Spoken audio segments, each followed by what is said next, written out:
안녕하세요. 오늘의 딥다이브입니다. 오늘은 여러분이 직접 골라주신 자료, 링컨 센터 인류 미래 국제 세미나에서 발표된 손동원 박사님 논문, 이거 한번 깊게 파볼까 합니다. 손 박사님 아시겠지만 미래학자시고 여러 학문을 막 융합해서 인류 문명, 리더십 연구하시는 분이죠. 네, 맞습니다. 이 논문이 특히 흥미로운 게 구글을 분석하는데요. 그 21세기 정보 흐름을 딱 쥐고 있는 구글이잖아요. 그 힘의 비결, 또 사회에 미치는 영향, 이런 걸 메인 포인트 5가지 도그마, 이걸로 딱 설명을 하고 있어요. 도그마요? 약간 좀 센 단어 같기도 한데요. 네, 그렇죠. 조금 강하게 들릴 수 있는데 아마 손 박사님은 이 원칙들이 구글 운영 철학에 얼마나 깊이 박혀 있는지 그 점을 강조하려고 쓰신 것 같아요. 거의 뭐 종교적 신념 수준이다, 이런 느낌. 아하, 그 정도의 핵심 원리다 이런 뜻이군요. 이해가 되네요. 그럼 첫 번째 도그마부터 바로 들어가 볼까요? 정보 접근성의 보편화와 지식 권력의 재분배. 이건 뭐 구글 검색 생각하면 바로 와닿는데요. 누구나 정보에 쉽게 접근하게 된 거. 네, 바로 그겁니다. 근데 손 박사님은 이걸 그냥 편리해졌다, 여기서 끝나는 게 아니라 인류 역사상 없었던 지식 권력의 재분배라고까지 평가하세요. 그러니까 과거에는 정말 소수의 엘리트만 알던 고급 정보들 있잖아요. 그게 이제 구글을 통해서 대중에게 확 퍼진 거죠. 이게 사회 구조 자체를 바꿨다는 거예요. 권력의 재분배라 정보 접근만으로도 그렇게까지 되는군요. 네, 그 매뉴얼 카스텔 교수도 비슷한 얘기했거든요. 정보 네트워크가 결국 권력 구조를 새로 짠다고. 손 박사님도 딱 이 지점에서 구글이 인류 전체의 지식 수준을 끌어올리는데 진짜 혁명적인 기여를 했다, 이렇게 보시는 거죠. 와, 혁명적 기여 대단하네요. 자, 그럼 정보가 이렇게 많아졌는데 이걸 구글은 어떻게 썼을까? 이게 두 번째 도그마랑 연결되겠네요. 데이터 기반 의사결정과 예측 분석의 지배. 맞습니다. 첫 번째가 정보 확산이라면 두 번째는 그 정보, 즉 데이터를 쓰는 방식이에요. 구글은 뭐랄까, 직감, 경험 이런 거보다는 철저하게 데이터 분석으로 결정한다는 거죠. 아, 모든 걸 데이터로? 네, 그 에릭 브리뇰프슨 기수가 데이터를 21세기의 석유라고 했잖아요. 손 박사님 분석은 여기서 한 발 더 나가요.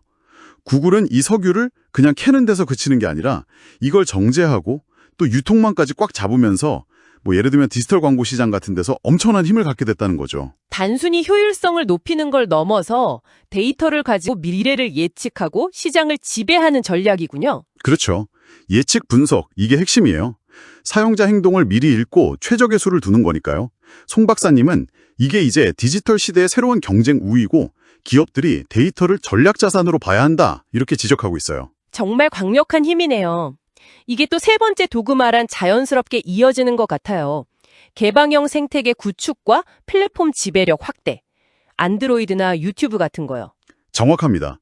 손 박사님 분석에 따르면 구글은 자기들이 모든 걸 다 만들려고 하기보다는 다른 사람들이 들어와서 뭔가 할 수 있는 판을 기가 막히게 잘 짰다는 거예요. 그 마이클 크스마너 교수가 말한 플랫폼 전략이랑 딱 통하죠. 아, 자기들이 직접 가게를 다 차리는 게 아니라 사람들이 가게를 열 수 있는 큰 광장을 만든 거네요. 네, 바로 그거예요. 광장, 즉 플랫폼을 딱 만들어 놓고 다른 개발자나 창작자들이 거기서 자유롭게 활동하게 하는 거죠. 앱을 만들든 컨텐츠를 올리든 구글은 그 광장의 주인이 돼서 전체 생태계를 컨트롤하고 거기서 나오는 가치를 가져가는 거고요. 손 박사님은 이게 21세기 기업 성공의 진짜 핵심 전략이라고 보세요. 협력적 생태계를 설계하는 비전, 이게 중요하다고 강조하시죠. 와, 정말 똑똑한 전략인데요. 스스로 다 하는 것보다 훨씬 더 큰 파일을 만들 수 있겠네요. 근데 이런 거대한 시스템, 또 계속 뭔가 새로운 걸 하려면 내부 문화가 중요할 텐데 이게 네 번째 도그마인가요? 혁신을 위한 끊임없는 실험과 실패 용인 문화. 네, 그렇습니다. 손 박사님은 구글의 혁신 DNA가 바로 이 문화에 있다고 분석하세요. 구글 X 같은 거 보면 정말 과감하잖아요. 근데 이게 그냥 실패해도 돼, 이런 구호 차원이 아니라 그 린다 힐 교수가 말한 것처럼 실패를 해도 괜찮고 거기서 뭔가 배울 수 있는 심리적 안전지대를 만들어주는 게 핵심이라는 거죠. 실패를 장려한다. 보통 회사랑 좀 다른데요. 그렇죠. 실패를 비용으로 보는 게 아니라 학습의 기회, 다음 성공을 위한 자산으로 본다는 거예요. 특히 구글처럼 조직이 커지면 혁신이 어려워지기 쉬운데 이런 문화가 계속 새로운 시도를 가능하게 만드는 동력이라고 손 박사님은 보는 거죠. 끊임없이 실험하고 실패를 포용하는 유연함. 실패를 자산으로 삼는다. 정말 인상적이네요. 자, 그럼 이제 마지막 5번째 도그마로 가보겠습니다. 윤리적 책임과 사회적 영향력에 대한 성찰.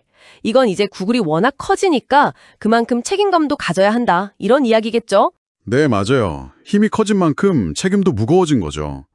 손 박사님은 구글의 영향력이 이제 사회 곳곳에 미치니까 AI 윤리 문제라던가 개인 프라이버시 침해 우려, 또 정보 편향성 문제 같은 것들, 이런 윤리적인 문제들에 대해서 구글이 깊이 성찰하고 책임감 있는 자세를 보여야 한다고 강조하세요. 기술이 그냥 도구가 아니라는 거군요. 그렇죠. 그 로렌스 레식 교수가 지적했듯이 기술은 절대 중립적이지 않거든요. 사회를 만들어가는 힘이죠. 그래서 손 박사님은 단순히 기술 개발만 잘하는 걸 넘어서 그 기술이 사회에 미칠 영향까지 고려하는 윤리적 리더십이 미래 사회의 리더들한테는 꼭 필요하다, 이렇게 말씀하시는 겁니다. 이게 단순한 리스크 관리가 아니라 필수 역량이라는 거죠. 네, 오늘 손동원 박사님의 분석을 통해서 구글이라는 정말 거대한 기업을 움직이는 5가지 핵심 원칙, 도그마를 쭉 훑어봤습니다. 정보 접근성을 넓히는 것부터 시작해서 데이터를 쓰고 플랫폼 만들고 혁신 문화의 마지막 윤리적 책임까지. 이게 다 따로 노는 게 아니라 서로 맞물려서 돌아간다는 게 참 흥미롭네요. 네, 그렇죠. 그리고 이 원칙들이 비단 구글만의 얘기가 아니라는 점이 중요해요. 오늘날 많은 기술 기업들, 더 나아가서는 우리 사회 전체가 어떻게 돌아가는지 이해하는데 중요한 실마리를 던져준다고 생각합니다.